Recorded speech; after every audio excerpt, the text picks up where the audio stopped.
আলোচনা বিষয় হচ্ছে প্রিমিটিভ রিফ্লেক্স। কি পড়বো আমরা? Primitive reflex.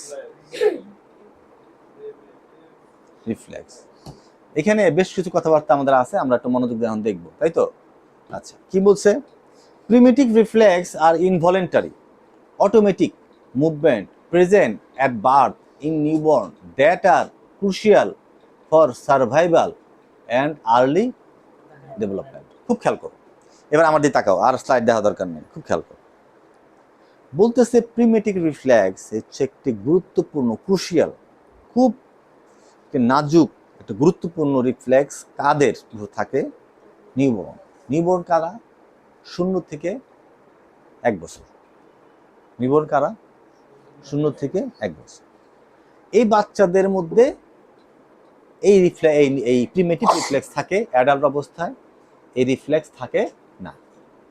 বলতে বসতে বলো, ক্লাস হচ্ছে, বসতে হবে, বলো একটু বসতে হবে প্লিজ, ফ্যানটা ছেড়ে দিয়ে আসো, ঠিক আছে? তাহলে আমরা আলোচনা করতেছি প্রিমিটিভ, কি আলোচনা করতেছি? তাহলে প্রিমিটিভ রিফ্লেক্স হচ্ছে ওই রিফ্লেক্স যে রিফ্লেক্সগুলো আমাদের জন্মের পর থেকে 1 বছর পর্যন্ত থাকে, এরপরে এই রিফ্লেক্সগুলো আর থাকে না।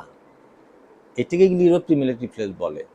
যদিও এই রিফ্লেক্সগুলো তৈরি হয় আমাদের বাচ্চা যখন পেটের মধ্যে থাকে তখনই তৈরি হয়, কিন্তু আমরা দেখতে পাই ভূমিষ্ঠ হওয়ার পরে। ক্লিয়ার? রিফ্লেক্স কাকে বলে?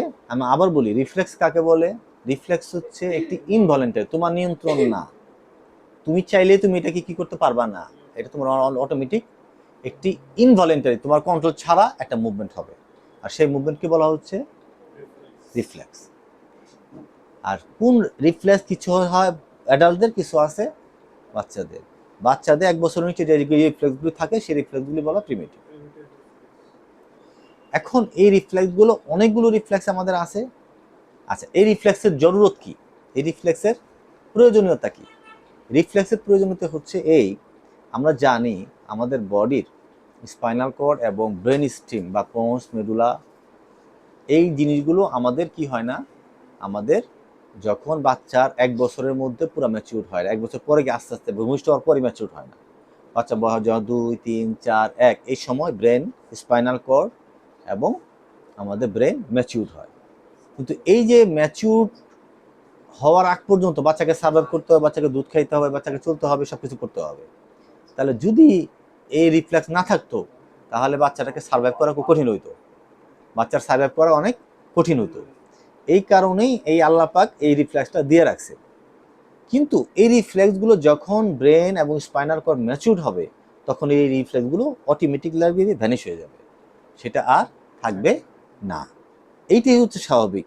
যখনই এর ব্যত্যয় দেখা দিবে তখনই সেটা হবে অসুস্থ, তখনই সেটাকে বলবো আমরা নিউরো ডেভেলপমেন্টাল ডিসঅর্ডার।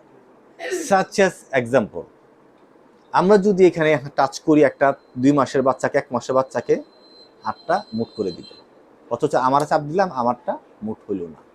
এই যে চাপ দেওয়ার সঙ্গে সঙ্গে বাচ্চাটা মুট করলো, এটাই বাচ্চাটার প্রিমিটিভ রিফ্লেক্স।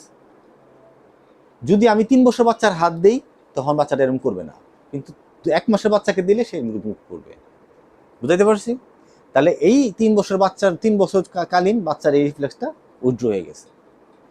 যদি একটি 22-24 মাসের বা 28 মাসের একটা বাচ্চাকে যদি তুমি তারপরে এটা থাকে, তাহলে তার ডিসঅর্ডার থাকা মানে তার ডিসঅর্ডার। তার মানে কি? তার মানে হয়তো বা তার একটা অটিজম, হয়তো বা তার একটা ডিসঅর্ডার, যেটা আমরা পড়তেছিলাম অটিজমে। আমরা বলতেছি নিউরো তোমার ডেভেলপমেন্ট ডিসঅর্ডার মানে কি? এই যে প্রিমিটিভ রিফ্লেক্সগুলো তখন ইনট্যাক্ট অবস্থায় আছে, মানে যার ফলে বাচ্চাটা অসুস্থ, ভালো হচ্ছে না। বুঝাইতে পারলাম?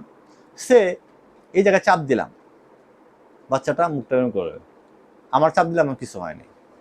আমি এই জায়গায় হাত দিলাম, বাচ্চাটা হাত করবে, চোষা শুরু করবে, এটা বাচ্চাটা প্রিমিটিভ রিফ্লেক্স, বড় হলে থাকবে না। কিন্তু যদি বাচ্চাটা টাচ করার পরে কি করবে, খালি হাত করবে, চুষতে থাকবে, তার মানে এই রিফ্লেক্সটা তার ম্যাচিউর হয়নি, অর্থাৎ তার সেন্সরি, তার উইকনেস আছে, অথবা তার মোটর উইকনেস আছে, এইগুলো তার নিউরো ডেভেলপমেন্টাল ডিসঅর্ডার, যার কারণে বাচ্চাটা সুস্থ বাচ্চার মতো আচরণ করতেছে না। আর এগুলো নিয়ে আমাদের কি করতে, পরবর্তী সময় আমাদের কাজ করতে হবে, এবং এটা নিয়ে আমাদের আলোচ্য বিষয়। তাহলে আমরা এতক্ষণ ধরে আলোচনা করে বুঝতে পারলাম যে প্রিমিটিভ রিফ্লেক্স কি, কখন থাকে, কখন শেষ হয়ে যায়, থাকলে কি হয়, না থাকলে কি হয়, কি তার জরুরত, কি তার ইম্পর্টেন্স, আমরা এই বিষয়ে বিস্তারিত আমরা আলোচনা এতক্ষণ করলাম। সেফ।